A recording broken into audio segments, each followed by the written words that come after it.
Hey everybody, Kathy here from CK Digital Learning Solutions. In our first session, we talked about creating an engaging environment, and I did a brief stopover on Adobe Connect. In our next session, after this one, we're going to actually delve into a few different options and talk about the pros and cons to each of the different platforms. I'm going to tell you now, I will play favorites because there is so much that you can do with Adobe Connect. And in fact, it's my preferred platform for virtual facilitation.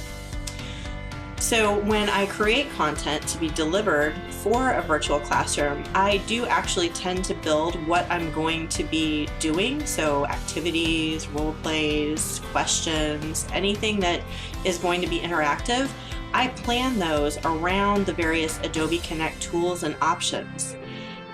First, I do want to talk about PowerPoint decks, because of course everybody's like, well, you must have a PowerPoint deck, right?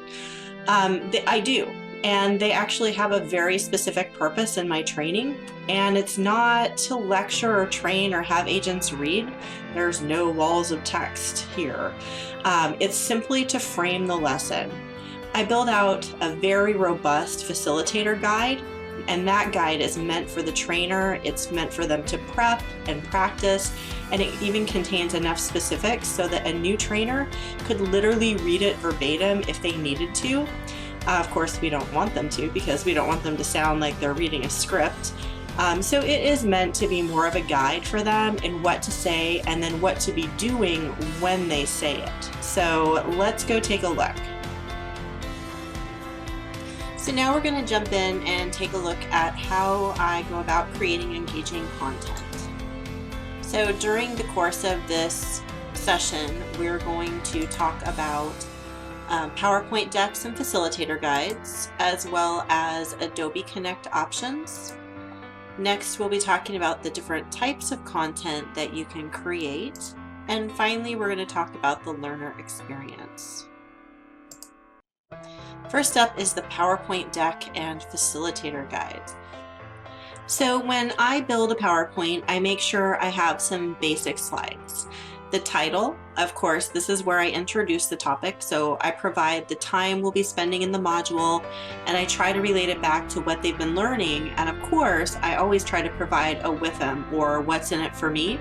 This is very important regardless of where you're training. Learners need to relate why they're sitting in the training back to something that impacts them. The next slide that is a must is learning objectives.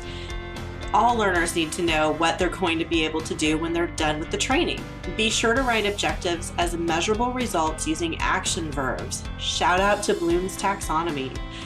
All right, the next thing, the guts. This is where it can really vary. So depending on what you're training and the types of activities and different topics you're going to be covering, you may have different things such as demonstrations, activities, role plays. These are all meant to be jumping slides, is what I call them, because you're going to look at what you're going to be doing and then you're jumping away from it. You're going to be screen sharing, going into breakout rooms, doing some role play.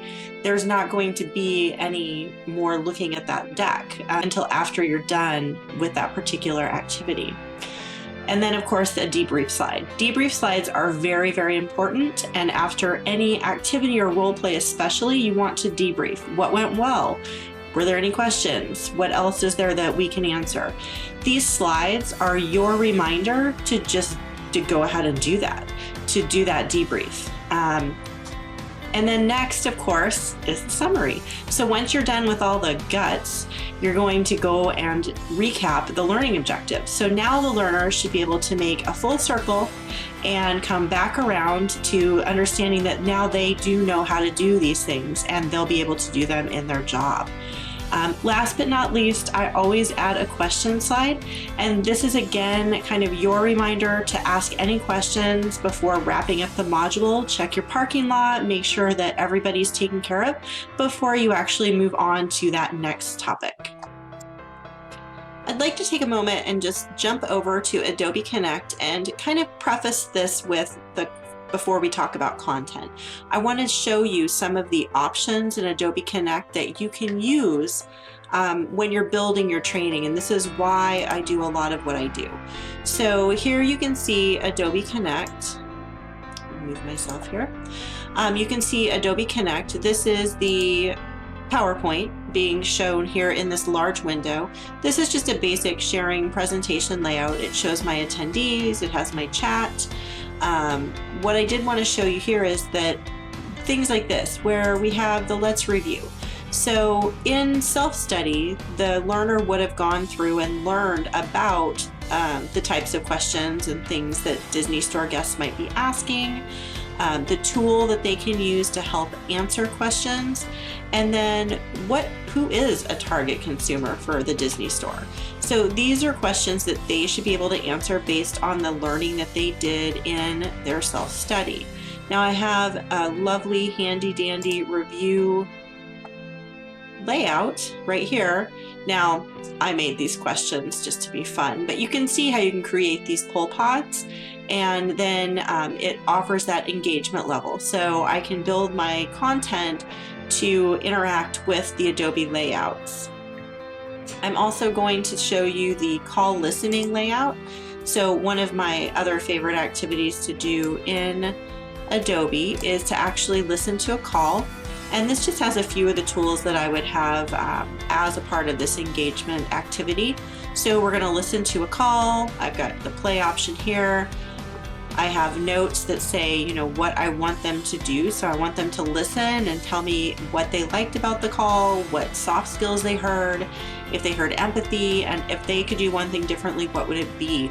And of course, these can be all changed and updated, and pods can be added and removed to whatever your needs may be. The final layout I was going to show you is the breakout layout. So before you go into breakout rooms, you can actually create directions. You can add whatever type of pod you need. In this case, it was for a party, so they were going to need to be able to share their screen and their browser window for the disneystore.com and actually go ahead and have someone be the party planner. This activity basically was their hands-on means of learning how they would walk a customer through the party planning process. So now let's talk a little bit about the types of content that you're going to be creating for your virtual classroom. So if you watch the first vlog and just with what we just talked about, you're going to remember that I mentioned it's best to deliver the basic knowledge or foundational knowledge via self-study modules. So basically creating e-learning modules that will be housed in your LMS. And this does two things. It prepares your learners for the actual virtual trainer-led session, but it also gives flexibility to them and the supervisors as far as completing that initial portion of the training. Then when it's time, it'll be less impactful to both of them when you pull them for the shorter trainer-led session. But the main purpose, though, is to have employees learn those basics on their own so they take as much as they need and then come into the classroom ready to put it into action. All right, so let's use a familiar example. We're going to talk about driver's ed. And I'm sure all of you are familiar with driver's ed. And these days, if you have a teenager or have had a teenager, you're probably very familiar with the fact that you can now take your driver's ed class online. You take e-learning modules, and once you complete those, you go and you are scheduled with drives with the drive instructor. And then depending on the results, you could end up with your driver's license. So think about what would happen if you didn't do your work ahead of time. Didn't take any of those classes. You might not know the rules of the road, and you could end up in kind of a sticky situation, right? Now, if you took your classes online and then you scheduled your drives, you should be pretty safe. You're going to know what to do if you see a yield sign. You're going to know how to merge into traffic. Might be a little clunky at first, but you're going to get it because you already have that foundational knowledge. And that's what we're talking about here.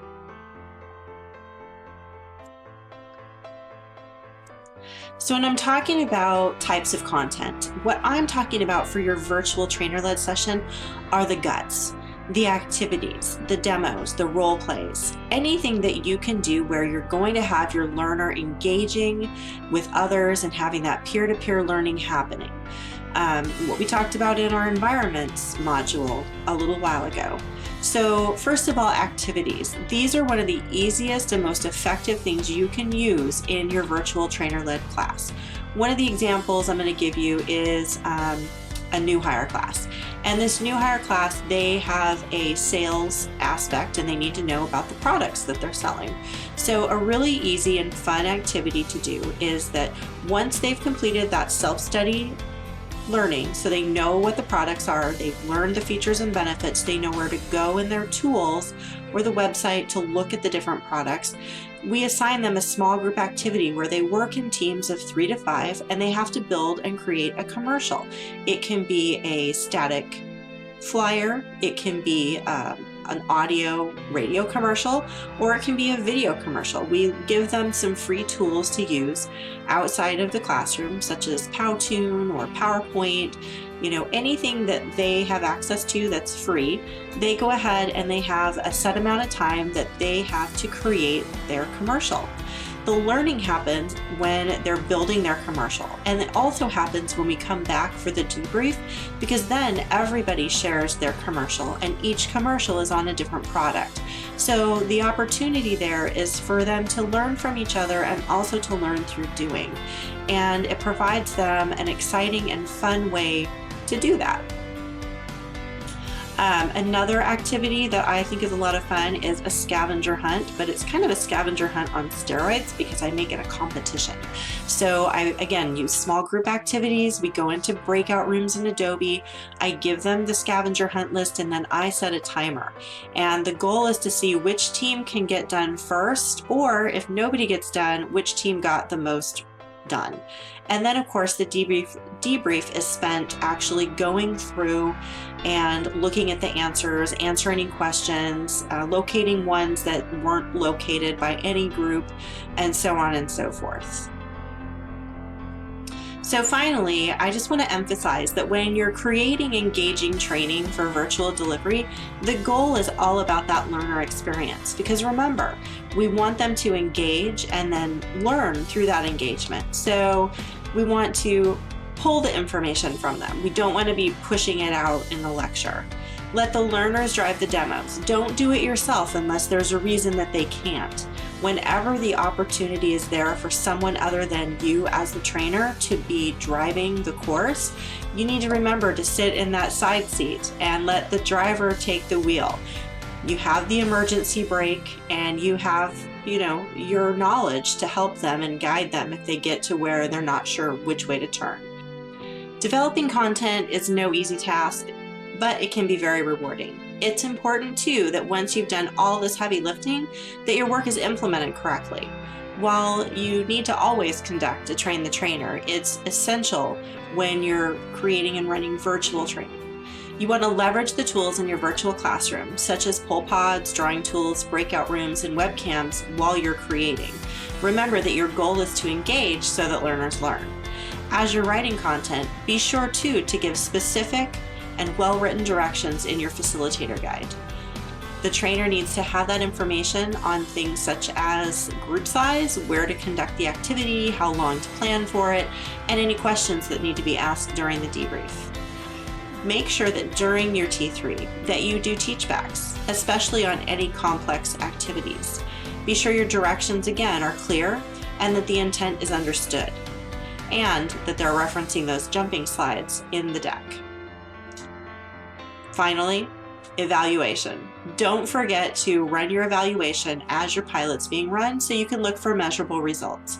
Virtual training can sometimes still be kind of an outcast in some business circles. Not everybody thinks that it can be effective. Little do they know, if you do it the right way, it can actually be very effective. And in fact, your learners might even outperform their counterparts who went through a similar traditional training session on the same topic. Well, that's all for this session. Stay tuned for our next vlog. See you next time.